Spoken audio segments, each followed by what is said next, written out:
Quand on parle de joueurs sous-estimés,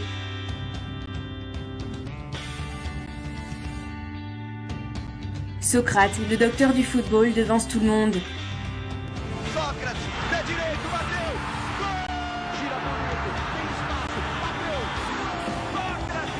Ses capacités laissaient ses rivaux sans voix.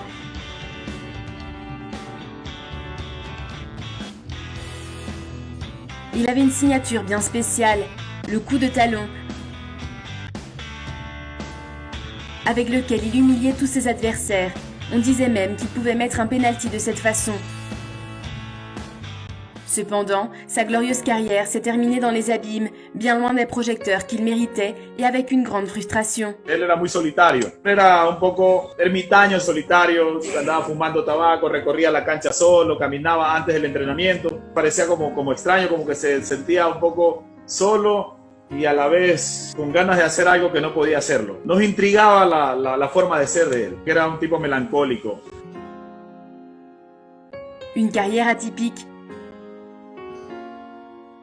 Les prouesses de Socrate ont commencé à être remarquées dès ses 23 ans, alors qu'il venait de terminer ses études de médecine.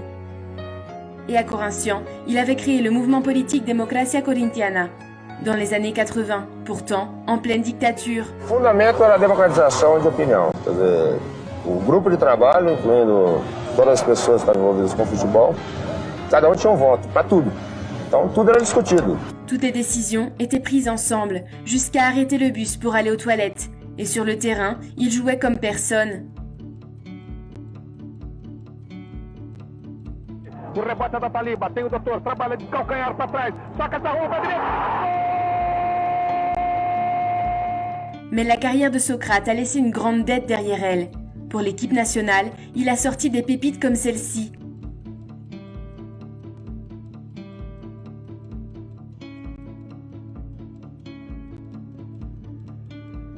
La Coupe du Monde d'Espagne 1982 et au Mexique en 86.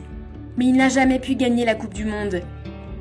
Et de là a commencé la débâcle, qui terminera par une frustrante carrière d'entraîneur. Al ver la forma de estar él cuando estaba solo, mirarlo desde acá, desde la distancia, uno veía, decía, le pasa algo al profe. Le pasa algo. Mais dès qu'il touchait le ballon, il retrouvait le sourire. Antes de iniciar el entrenamiento, él siempre llegaba media hora antes y se pasaba en la cancha tocando, dominando, pateando al arco y le quedaba mucho de la técnica que él siempre tuvo. Entonces hacía alarde de sus habilidades con la pelota. Il est mort jeune à 57 ans, produit de son alcoolisme. Mais il est parti comme une légende et son départ a impressionné tout le monde. Je veux mourir un dimanche, après avoir vu Corinthians devenir champion, répétait-il. La prophétie s'est déroulée comme prévu et les supporters lui ont rendu hommage. Le bandeau et le poing vers le ciel. L'héritage de Socrate sera éternel. Corinthians do meu coração, tu és religião de janeiro a janeiro, ser corintiano.